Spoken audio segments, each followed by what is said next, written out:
Oh, is it unmuted? Oh yeah, it's unmuted. Hey, Matt, can you hear us? Yep. All right, we'll continue with center Matt Lee. As a reminder, please use the hand raise function so we know to call on you. And we will start with Adam Lichtenstein. Adam, go ahead. Hey Matt, how you doing? Good, I know. I'm good. So the offensive line as a whole has been playing really well lately.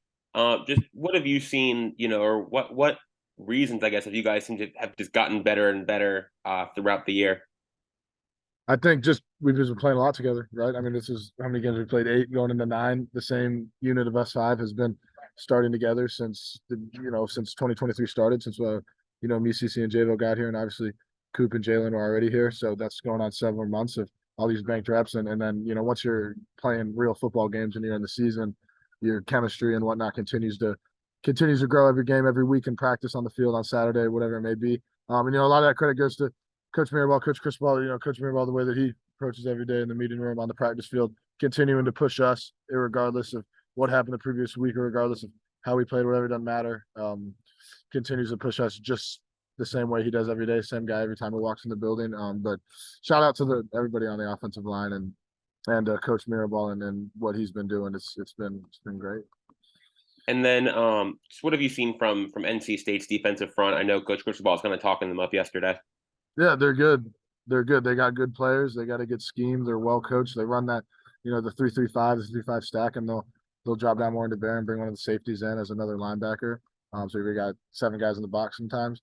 But obviously base 3-3-5 and what they do with that. Not a lot of teams do run the 3-3-5, but the teams that run it well, like NC State, and when you do run it well, it's a hard defense to play against, especially when you have physical, big, athletic guys on defensive front end, linebackers that are smart, that are well coached, and know where they're going, and that's exactly NC State. But they got good players all across the board on the 3D linemen they use, and then the extra guys they sub in for their rush package on third down, and then all 3 linebackers. Obviously their will linebacker, really good, but they're a good football team, talented, well coached, and then they run a good defense, sound. Next, we'll go to Marcus Benjamin. Marcus, go ahead. Hey Matt, just wanted to ask about you transferring to Miami. Obviously, we're mid-season now, so how do you feel about that decision to transfer to Miami, and what would you say to any player that's thinking about transferring to the University of Miami? Well, I absolutely would do it again every single year if that was the case. You know what I mean? A million times over. It's been probably the best decision I've ever made, especially in a football regard, the best decision I've made in my life. But I got here, what is it? It's October, so however many months ago that is, 9-10 months since I got here in the middle of January, and I wouldn't have changed a thing.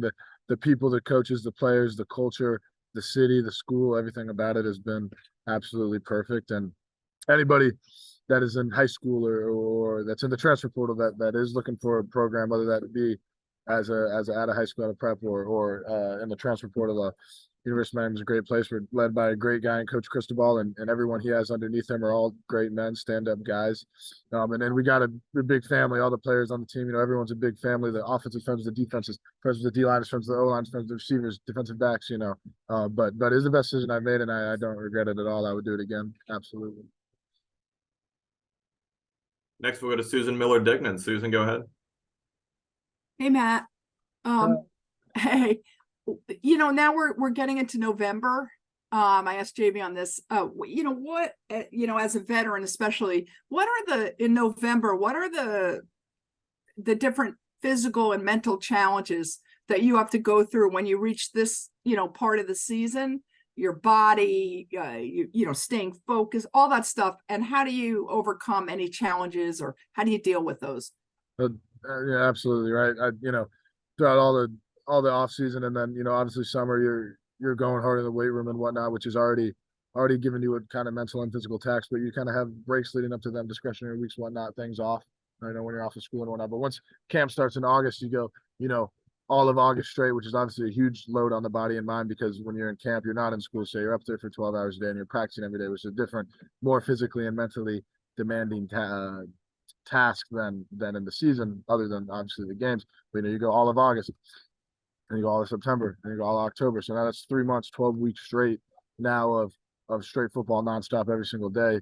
And everyone around the country is going through the same thing, right? So it's week 9, and everyone around the country, everybody that plays, every single school in college football, anybody that plays on that team is feeling it. They're feeling it physically. That everyone's got little things that are bothering them day to day, and mentally, as well. Obviously, as you get older, like me and Javion, as you say, I've played a lot of football, so the mental side is less there because you're just used to it. But when you're a younger guy that's still getting used to the swing of things, or maybe it's your first year or second year and you're still getting acclimated to what college football is, that can have more of an impact. So the older guys like me, Javion, Jalen, like anybody else that's a veteran on the team, it's really our job to bring up the young guys with us all the time.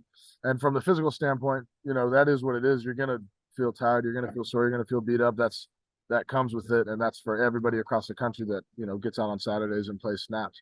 But just sticking together, remembering that, hey, week by week, day by day, taking things day by day, and letting the leadership lead and just bringing the young guys along. And also, did you see, I'm sure you did, the future schedules, they released the ACC? I For you saw it guys? briefly.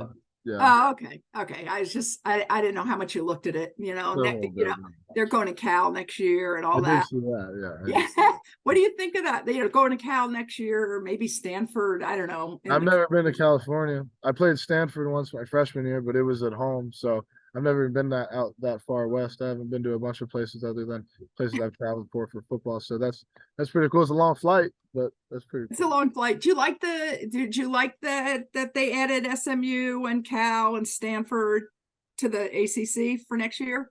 Yeah, I mean, I don't have much to say about this. I don't read about this stuff. I don't get into the logistics of the conference realignment and whatnot. Don't really know what that all that comes from. But more power to them. Is it fun for a play? I understand you're a veteran and I got you, but is it fun for a football player, most that to travel, away to far games and see new places and stuff? I think maybe when you look back, it is, because now that I look back after starting 45 games or whatever thus far in my collegiate career, it's like, dang, I've been to this state and this state and this city, and I've got to see a little bit of a lot of different areas. But I think in the moment, like this weekend when we go to North Carolina, I'm not going to be thinking about, I'm in North Carolina, I'm traveling. I'm thinking about I have a football game to play tomorrow, and that's what my mind's on.